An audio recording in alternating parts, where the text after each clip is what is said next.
Mga kapatid, bukod po sa parol, bahagi na rin ng tradisyon nating mga Pilipino ang pagdi-display ng Christmas tree during holiday season. Sinasabing nagsimula ang tradisyon ng Christmas tree sa Germany noong 16th century. Tuwing December 24, nagdi-display ng maliliit na puno sa loob ng kanilang mga bahay ang mga German. Sinasabitan po nila yan ng mga mansanas bilang selebrasyon ng Feast of Adam and Eve.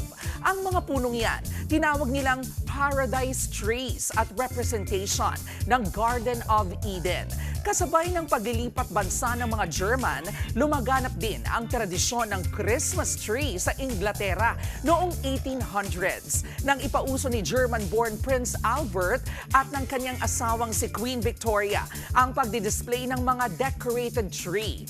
By 1848, dito na mas sumikat ang ideya ng Christmas tree nang maglabas ang isang London newspaper ng illustration ng royal family around a decorated tree. Sinasabing German settlers din ang unang nagdala ng tradisyon ng Christmas tree sa Amerika. By 1851, nauso ang commercial sales ng mga Christmas tree. Kasunod ng pagdami ng mga Christmas tree farm.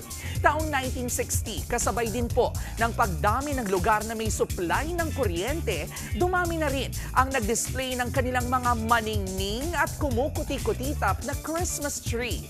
Sa ano pa mang bansa nagmula ang ideya ng Christmas tree? Isa lang po ang sure ko. Kasing kulay ng mga pailaw niya na ang Pasko nating mga Pilipino. At gaya ng K-Alaman, maituturing din ang mga tradisyong ito na K-Yamanan. K-Okay.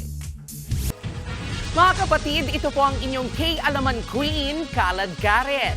Always remember na ang K-Alaman ay K-Yamanan. Kaya para sa latest showbiz news at dagdag impormasyon, mag-follow at mag-subscribe sa social media pages ng News 5. Okay?